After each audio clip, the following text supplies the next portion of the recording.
Senhor, nós te louvamos, ó Pai, pela tua bondade, pela tua magnificência, Senhor, pelo teu poder extremo que é sobre as nossas vidas. Te damos graças, Senhor, pela vida do Ricardo, e queremos te pedir que tu venhas ungí-lo agora com a tua bênção, com a tua unção, com o teu Espírito Santo. Senhor, fala, Senhor, através dele, Senhor. Fala, Senhor, aos nossos corações, de acordo com a tua vontade. Opera na vida dele e na vida da tua igreja. É o meu pedido nessa noite, em nome de Jesus. Amém. Que Deus abençoe, Ricardo. Boa noite, irmãos. Podeis assentar? A paz do Senhor Jesus. Amém? Abra a sua Bíblia, por favor. Evangelho segundo Lucas, capítulo 4. Lucas 4.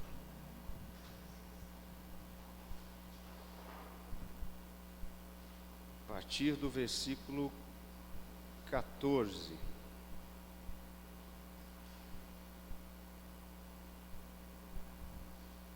Acharam? Amém?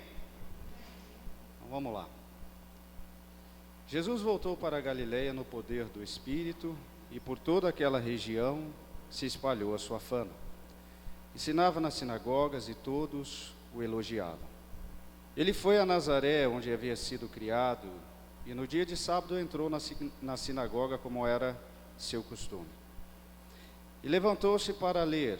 Foi-lhe dado o livro do profeta Isaías. Abriu e encontrou o lugar onde está escrito: O Espírito do Senhor está sobre mim, porque Ele me ungiu para pregar boas novas aos pobres.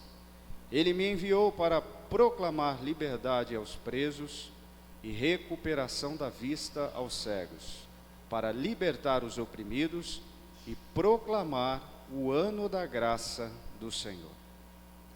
Então ele fechou o livro, devolveu-o ao assistente e assentou-se. Na sinagoga todos tinham os olhos fitos nele. E ele começou a dizer: Hoje se cumpriu a escritura que vocês acabaram de ouvir. Todos falavam bem dele. Estavam admirados com as palavras de graça que saíam de seus lábios. Mas perguntavam: Não é este o filho de José? Jesus lhes disse: É claro que vocês me citarão esse provérbio: Médico, cura-te a ti mesmo. Faze aqui em tua terra o que ouvimos que fizeste em Cafarnaum. Continuou ele: Digo-lhes a verdade, nenhum profeta é aceito em sua terra.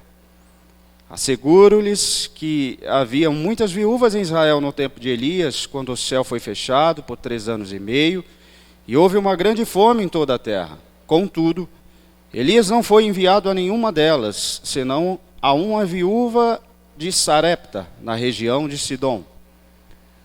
Também haviam muitos leprosos em Israel no tempo de Eliseu, o profeta. Todavia, nenhum deles foi purificado, somente Naamã, o sírio. Todos os que estavam na sinagoga ficaram furiosos quando ouviram isso. Levantaram-se, expulsaram-no da cidade e o levaram até o topo da colina sobre a qual fora construída a cidade, a fim de atirá-lo precipício abaixo.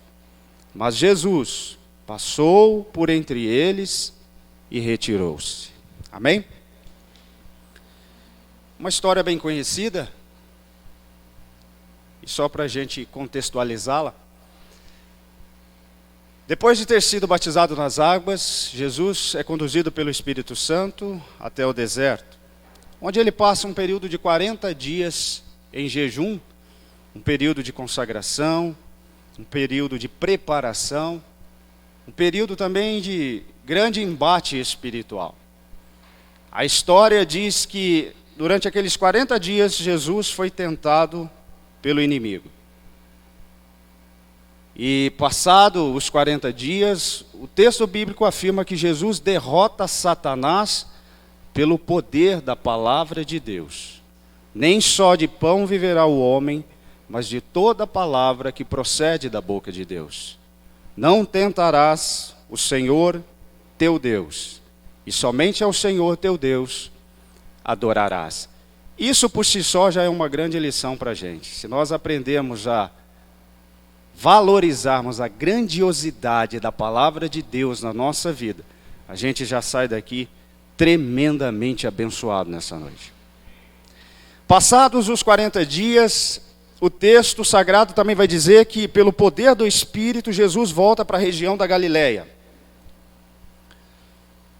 Então ele começa a percorrer as aldeias, os povoados, as cidades e a ministrar a palavra nas sinagogas daqueles povos.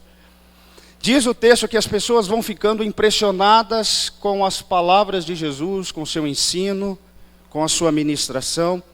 E a fama de Jesus torna-se célere, ele passa a ser alguém conhecido, alguém querido, alguém que conseguia fazer pelo povo o que até então ninguém conseguiu, porque a sua palavra era uma palavra carregada de autoridade.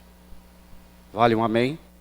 A palavra do nosso Senhor Jesus Cristo é uma palavra carregada de autoridade.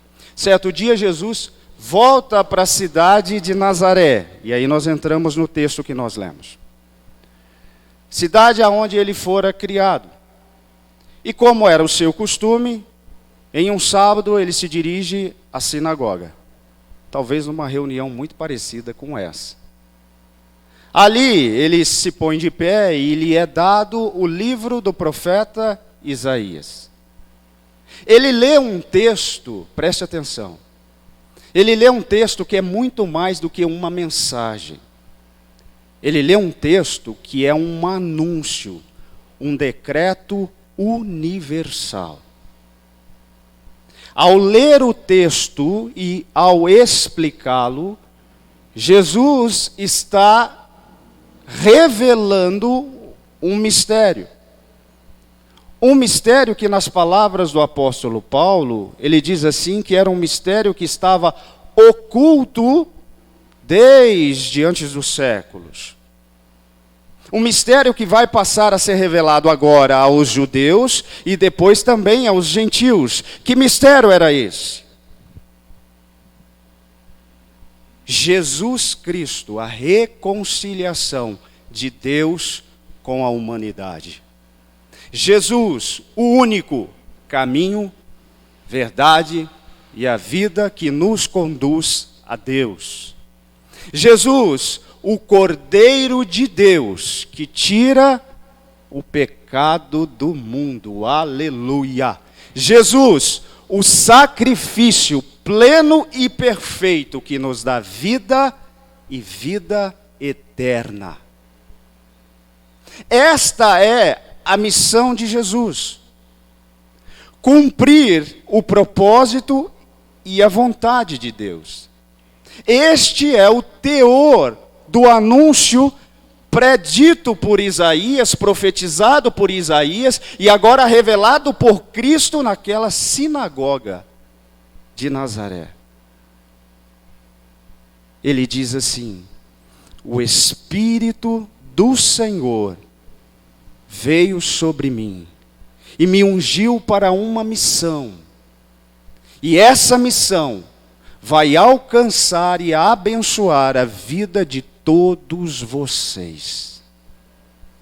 Jesus está abrindo uma janela que está trazendo luz ao entendimento daquelas pessoas. Da mesma maneira que o Espírito Santo deseja derramar essa luz sobre o nosso entendimento nessa noite. Esta é a missão de Jesus. Ele foi ungido para isto. E a sua missão nos alcança e nos abençoa. O texto que lemos, Jesus apresenta algumas características dessa missão. A primeira delas diz assim: o Espírito do Senhor me ungiu para evangelizar os pobres. O Espírito do Senhor veio sobre mim para proclamar boas novas de esperança. Quem são estes pobres citados no texto? Todo aquele que, de certa maneira, foi desfavorecido por falta de recursos. Pobres são aqueles que são necessitados. Os pobres são aqueles que não têm ninguém por si. É aquele que não tem um bocado de pão, aquele que não tem um copo de água. É o sedento, é o faminto. O pobre é aquele que não tem lugar à mesa. É o injustiçado, é o excluído. É a viúva, é o órfão, é o estrangeiro, é o peregrino. São as pessoas que andam pelas ruas, jogadas à beira de calçadas, tantos filhos pródigos, perdidos por este mundo. E Jesus veio trazendo uma palavra: eu tenho boas novas para a vida de vocês. Bem da verdade, nós criamos um conceito conosco, que pobres seriam apenas as pessoas privadas de recursos materiais. E isto é um equívoco.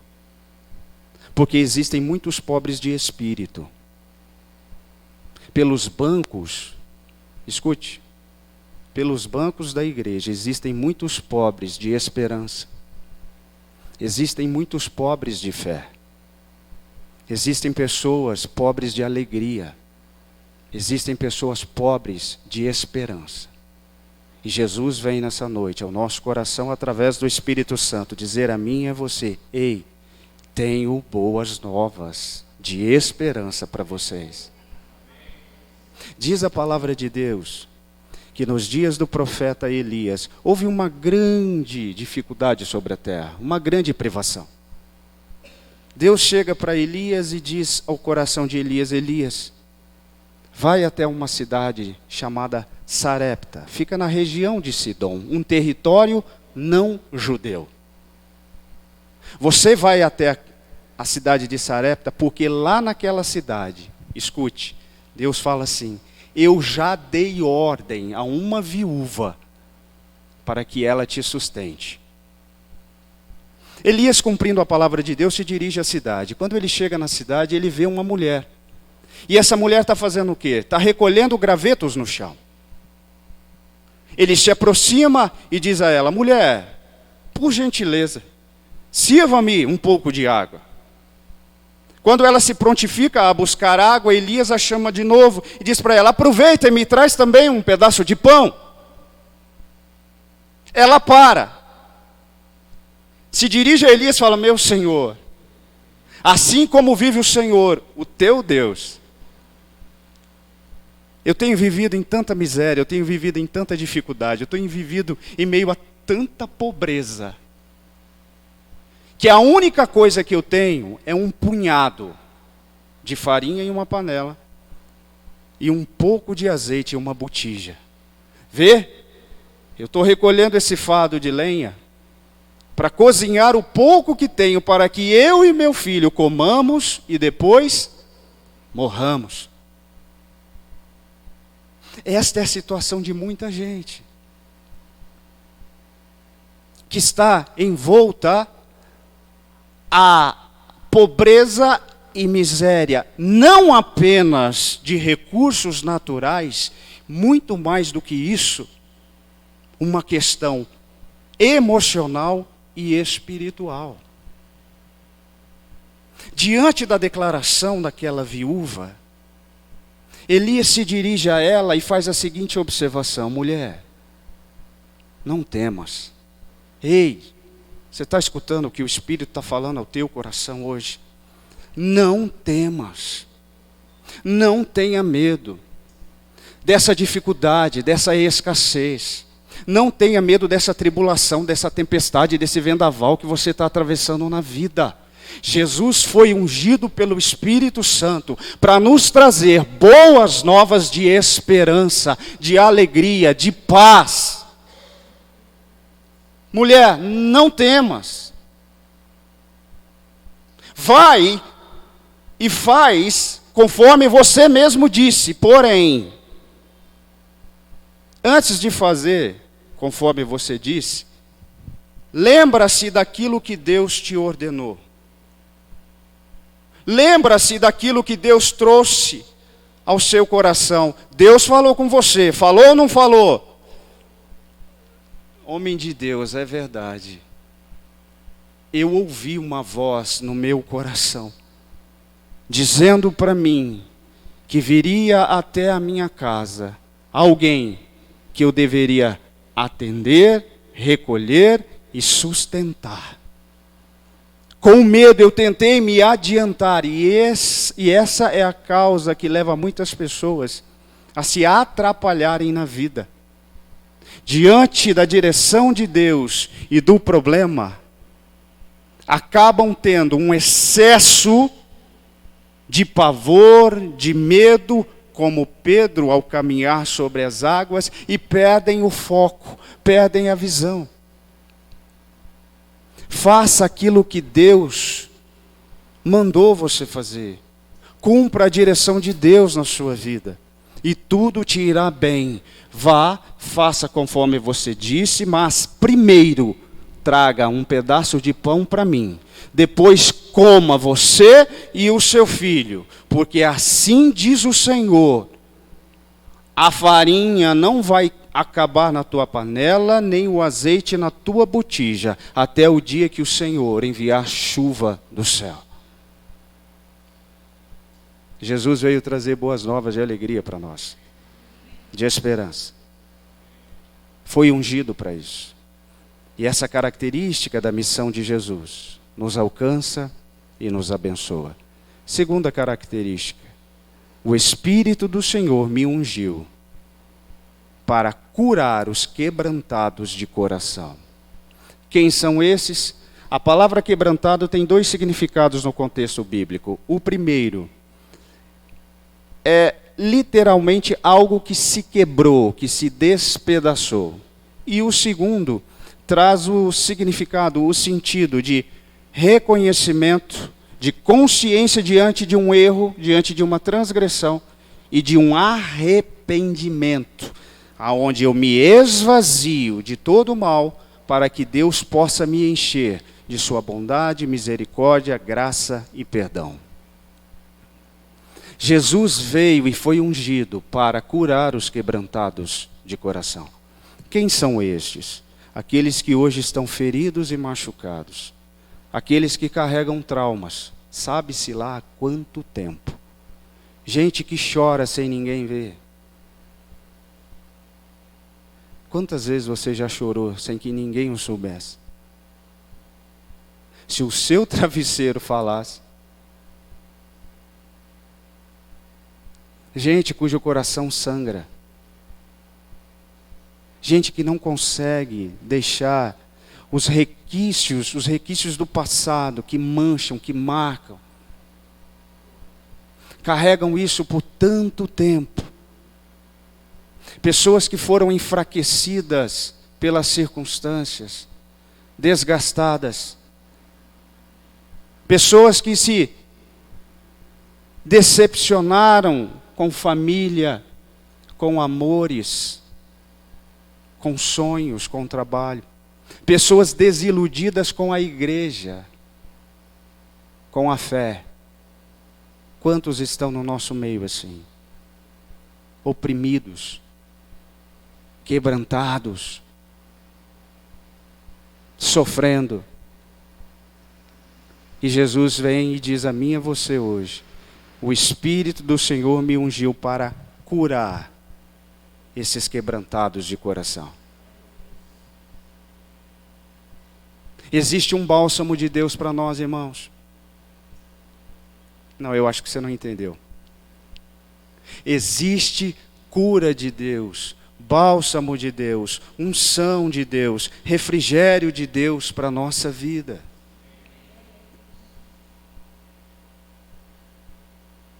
Ele foi ungido para isso. Agora, existe uma parte que nos cabe nessa história. Uma atitude de fé que cabe a mim e a você em relação a Deus. A Bíblia diz que depois de ter cometido o seu adultério, Davi vai redigir um dos salmos mais conhecidos da Bíblia. O salmo de número 51. A certa altura desse salmo ele diz assim: de tudo o que eu vivi, tudo o que eu enfrentei, reconhecendo o meu erro e meu pecado, uma coisa eu aprendi: que Deus não desprezará um coração quebrantado e contrito. Corre para Deus, querido. Se quebrante diante de Deus. Quer achar cura, quer achar respaldo, quer achar refrigério, quer achar sossego para a sua alma, paz e tranquilidade, corre para Deus. 2 homens subiram ao templo com o mesmo propósito, vieram para a igreja com o mesmo objetivo, fazer as suas orações. O texto sagrado vai dizer que um era publicano e o outro era um fariseu. O fariseu, posto de pé, ele orava de si para si mesmo, dizendo o seguinte: Deus, eu te agradeço porque eu não sou como os demais homens, nem ainda como este publicano pecador. Eu, um grande religioso, um grande conhecedor da palavra, um pregador, um levita, alguém que jejuo, faço as minhas orações, faço as minhas boas obras, leio as Escrituras, manuseio bem a palavra da verdade. Alguém que faz uma oração cheia de orgulho, presunção, cheia de soberba, sem nenhum quebrantamento, sem nenhum derramar. Enquanto isso, a história diz que o publicano, prostrado no chão, sequer ousava levantar os olhos para o céu, mas batia em seu peito e clamava: Senhor, tem misericórdia de mim.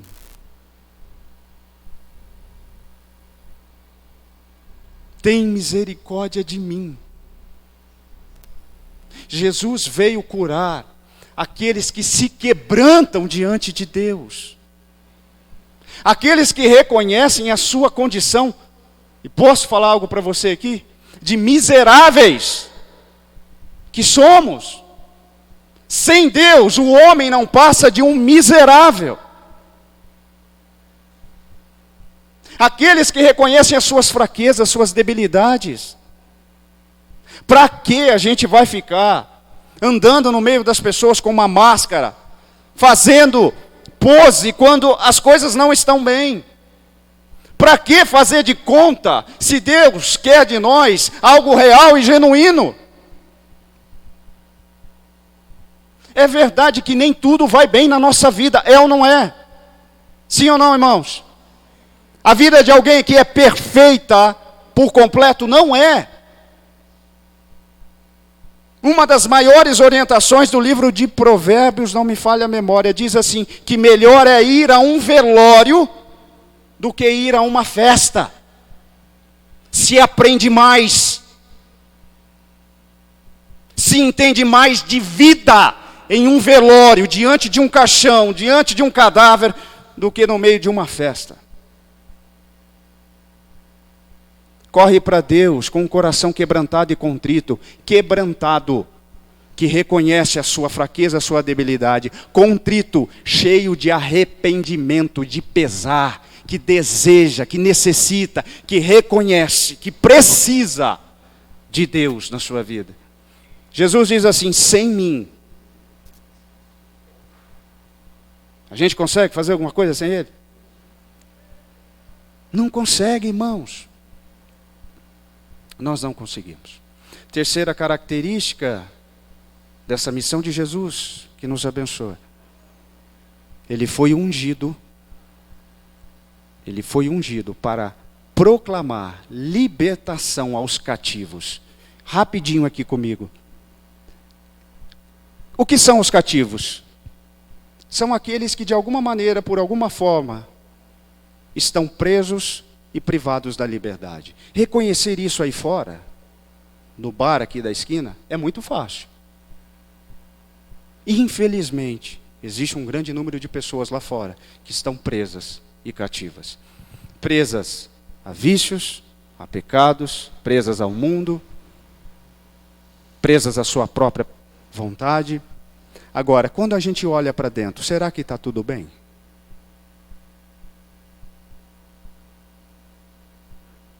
Será que estamos vivendo literalmente a liberdade para a qual Cristo nos libertou? Sou obrigado, com toda sinceridade, temor e tremor, a dizer para você, diante da luz das Escrituras, que tem muita gente na igreja, e eu preciso olhar para a minha vida. Tem muita gente dentro da igreja, no meio cristão, vivendo uma vida presa, vivendo em meio a cativeiros, e outras pessoas nunca foram libertas, escute isso, nunca foram libertas de velhos hábitos, de velhos costumes. E sabe qual é o grande problema? Não conseguem identificar isso.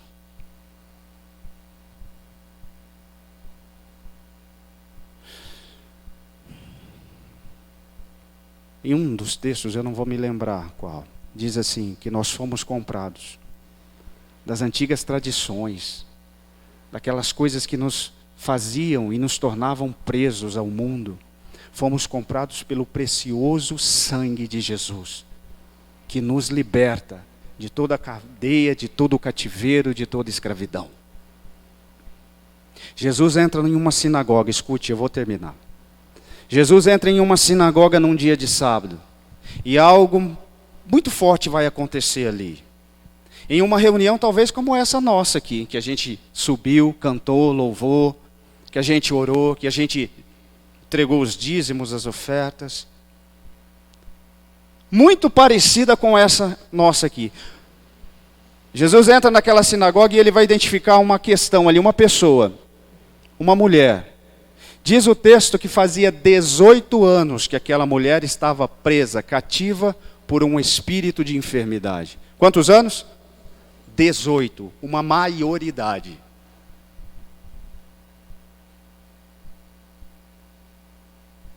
Ele encontra essa mulher aonde? No mundo? Lá fora? Ou aqui dentro? Há 18 anos, presa por um espírito de enfermidade, que fazia com que ela andasse curvada, olhando para o chão, como se carregasse em seus ombros, em suas costas, um peso, como se o diabo tivesse com os pés nas costas dela, empurrando-a para baixo. E a única visão que ela tinha de mundo, de realidade, era a terra, era o chão, era o mundo. Alguém que não podia olhar para cima, para o céu, para a glória, para a majestade de Deus, dentro da sinagoga. Diz a história que Jesus, vendo-a, aleluia, ele a chamou para junto de si. Vem para junto de mim. Mulher, vem aqui. E por inferência, o texto dá a entender que como se a abraçasse e chegasse no seu ouvido, ele dissesse assim para ela: mulher, você está livre deste mal. Imediatamente ela se viu curada, levantou-se, ergueu-se e glorificava a Deus. Quantas pessoas dentro da igreja permitiram-se ficar cativos a velhos hábitos, a velhos costumes, a velhas manias, talvez até a novas, né? Sabe-se lá. E Deus fala ao nosso coração: filho, não foi para isso que eu te chamei. O Espírito do Senhor veio sobre mim, me ungiu para uma missão: libertar, apregoar liberdade aos cativos. Deus quer mudar a nossa postura, irmãos. Você está entendendo isso? Tem muita gente na igreja assim, olhando para o mundo, buscando as coisas da terra, desejando as coisas desse mundo, e Deus está falando: não, para, seja livre disso hoje. Levante-se, mude a sua posição. Olhe para Deus, volte a sua atenção para Deus, para as coisas de Deus. Busque o Senhor em oração, busque o Senhor na leitura da palavra, tenha relacionamento com Deus. Deus quer mudar a nossa postura. Até quando a gente vai continuar assim? 20 anos de igreja do mesmo jeito? 10, 12, 30, 50? Não, irmãos, isso é sério. Mude a sua postura. Aquela mulher andou daquele jeito até o dia que teve um encontro com aquele que foi ungido pelo Espírito Santo para trazer liberdade aos cativos. E Ele está aqui no nosso meio nessa noite através do Espírito Santo para trazer liberdade em áreas da nossa vida em que estávamos cativos. Amém? Eu vou encerrar aqui rapidinho. Eu falei 3, estou na quarta. Quarta característica: restauração da vista aos cegos. Não perca a visão do que Deus, não perca a visão daquilo que Deus propôs a você. Muita gente ao longo da caminhada tem perdido a visão daquilo que Deus lhe propôs. Isto é tão sério, tão significativo nas Escrituras, que Deus chega para Abraão e fala para ele: Abraão, a resposta não está dentro dessa tenda. Abraão, a resposta não está nessas paredes. Sai daí de dentro, vem aqui para fora, vem falar comigo, que eu vou te mostrar algo grandioso. Olha para os céus. Olhou, viu? Você pode contar essas estrelas? Não, Senhor, eu não posso. Então, lá dentro da tenda, a sua visão está limitada. Você está impedido de contemplar a grandeza daquilo que eu quero fazer na sua vida.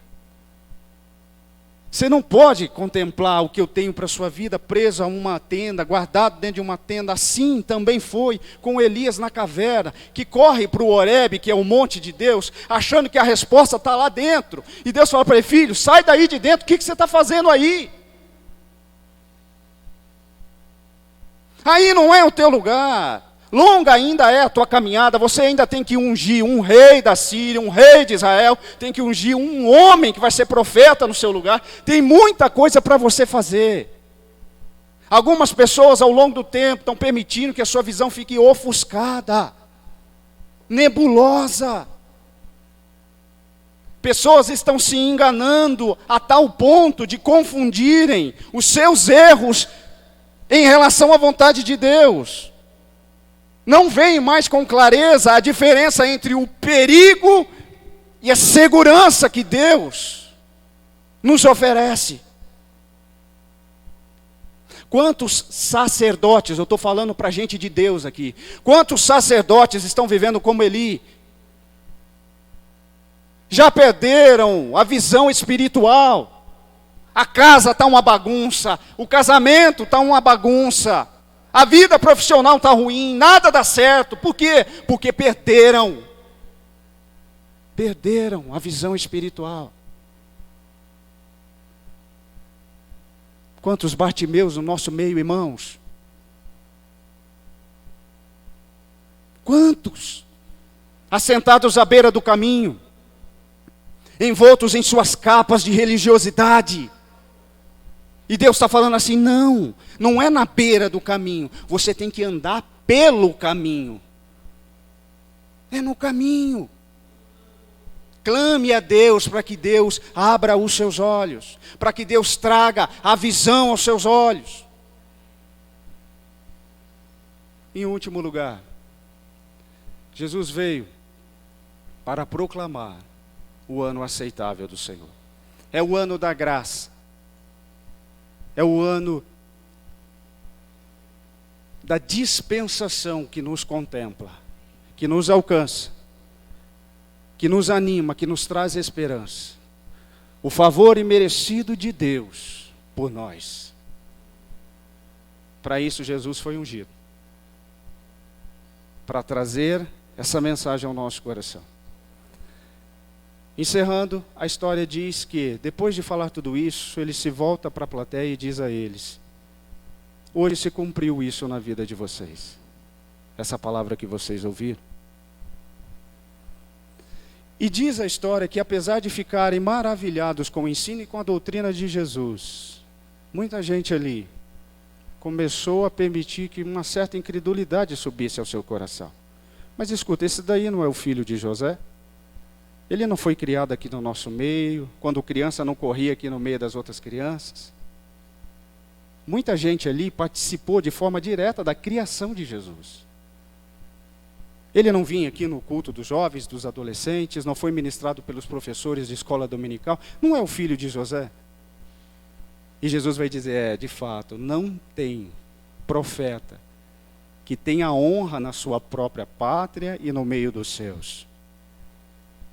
E as pessoas ficaram enfurecidas, iradas a tal ponto de o expulsarem da cidade, tentarem levá-lo para cima de um monte e lançá-lo precipício abaixo. Jesus se desvencilha deles e vai embora. Que, ao ouvirmos a palavra de Deus, os ensinos de Jesus, seu amor, sua graça, sua bondade e sua misericórdia, nós venhamos a abraçar essa verdade, a guardá-la no nosso coração, e que o nosso desejo nunca seja pôr Jesus para fora da nossa vida. Ao contrário, trazer sempre Jesus para mais perto de nós. Amém? Feche os seus olhos. Senhor, nosso Deus e Pai, muito obrigado por Tua palavra, muito obrigado por este tempo. Muito obrigado, Senhor, porque de forma tão objetiva, tão clara e precisa, o Espírito Santo que ungiu a Jesus, vem sobre nós nessa noite trazer paz, graça, bondade, vem trazer ao nosso coração essa palavra tão doce e suave, Senhor. Que esse Espírito Santo maravilhoso, que ungiu ao Senhor Jesus, Ele também nos unge, nos ajude e nos auxilie durante a caminhada que temos a percorrer. Fica conosco, Senhor. O Senhor é a pessoa mais importante na nossa vida, neste lugar. Oh, Senhor, como precisamos de Ti. Nós reconhecemos, pedimos ao Senhor, perdoe os nossos pecados. Tem misericórdia e compaixão de nós e nos ajude. Assim nós oramos nessa noite, agradecidos em nome de Jesus. Amém e amém. Amém? Pastor. Obrigado, Ricardo. Deus abençoe. Vamos ficar de pé, vamos orar.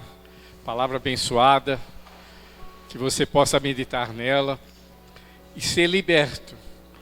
Nós estamos na igreja há anos e existem pessoas ainda presas a pecados, presas a lutas que tiveram no passado, cicatrizes que não se deixam tratar, que não se deixam curar. E como a palavra veio hoje de encontro ao nosso coração, Jesus veio para curar todos os nossos traumas, para curar as nossas frustrações, para apagar tudo aquilo que nós temos no passado que não agrada ao Senhor. Eu sempre gosto de colocar como exemplo o apóstolo Paulo. Se o apóstolo Paulo ficasse olhando para trás da sua vida, ele havia mandado matar, e sob ordem deles, muitas pessoas foram mortas por amor a Jesus. E se ele carregasse esse trauma para o resto da sua vida, ele não escreveria 2/3 do Novo Testamento. Se ele não tivesse a sua vida renovada pelas boas novas de Cristo, como o Ricardo pregou aqui, ele não teria alcançado o patamar de evangelista que ele alcançou. O maior evangelista da idade, daquela época, fundador de igrejas, se ele ficasse vislumbrando o seu passado. E muitos ainda permanecem na igreja presos a traumas, presos a pecados, presos a uma infinidade de coisas. Eu acho que essa palavra veio de encontro ao nosso coração. Se liberte, Cristo já te libertou. A boa nova, a palavra boa nova, já foi dada por Cristo Jesus para você. Ele já te reconciliou com Deus. Ele já curou as tuas feridas. Diz a palavra de Deus que Ele levou sobre o madeiro todos os nossos pecados. Foram cravadas na cruz aquela cédula que era contrária, que nós tínhamos, que o diabo apresentava, os nossos pecados, e era a célula que ele tinha contra nós, como se fosse uma promissória. Lá em Colossenses fala que essa cédula foi pregada na cruz e nós não temos mais nada que nos acuse. Cristo levou os nossos pecados. As boas novas, o Evangelho, irmãos, nada mais é do que as boas novas. Viva, traga no teu coração a alegria de você ser liberto. Mostre Mostre ao mundo, mostre a outros, a tua família, mostre a outros que Deus já te libertou. Esse é o maior testemunho que nós temos na nossa vida. Fecha os teus olhos. Gostaria que nós orássemos agora por essa palavra abençoada e para que ela fizesse o efeito que nós esperamos na nossa vida. Espírito Santo, nós te louvamos pela tua palavra, porque ela é o alimento para nós no dia de hoje. E ela foi clara, objetiva e contundente, no sentido que nós devemos ser libertos por causa do amor de Cristo para conosco, por causa do ministério de Cristo, porque Ele recebeu a unção do Espírito que veio sobre Ele, e Ele nos libertou, Ele nos curou, Ele nos reconciliou com Deus. Ó Pai, abençoa a vida de cada irmão, cada irmã que aqui está. Ó Deus, faça a obra por completo, restaura, Pai, cura, Senhor, traumas que só o Senhor conhece, só a pessoa e o Senhor conhece. Senhor amado, cura todos esses traumas, ó Pai, e liberta, Senhor, as vidas dos teus servos, as nossas vidas, que nós possamos viver verdadeiramente livres, porque o Senhor nos libertou, aleluia. Ó Senhor, ajuda-nos a confiar em Ti, ajuda-nos a crer que o Teu poder é maior que o nosso pecado, que a Tua graça, ela é muito superior ao nosso pecado, ela é mais abundante, ela é poderosa, ó Pai. Senhor, faça, Senhor, a Tua obra, Espírito Santo, no coração de cada um nessa noite. Senhor, abençoa, Senhor, a vida dos Teus servos, abençoa, Senhor, os lares, abençoa aqueles que estão enfermos, aqueles que não puderam vir aqui nessa noite, que o Senhor os alcance. Abençoe, Senhor, os familiares daqueles que estão necessitados da Tua bênção. Oh, Senhor, os problemáticos, Senhor, os aflitos, os angustiados. Senhor, nós entregamos todos nas Tuas mãos, ó Pai, e pedimos a Tua bênção sobre eles. Abençoa, Senhor, a cada um de nós. Fica conosco, Senhor. Dai-nos, Senhor, um restante de semana abençoado, cheios da Tua graça, cheios da Tua presença, da Tua paz, ó Pai. É o nosso pedido nessa noite, em nome de Jesus. E que o amor do Pai, a graça do Filho e as doces consolações do Espírito Santo de Deus seja sobre toda a igreja, desde agora e para sempre. Amém. Que Deus o abençoe. Não vá embora antes de cumprimentar os irmãos e desejar aí bom resto de semana para os irmãos. Amém? Deus abençoe. Obrigado, Ricardo, pela palavra. Deus te abençoe. Amém.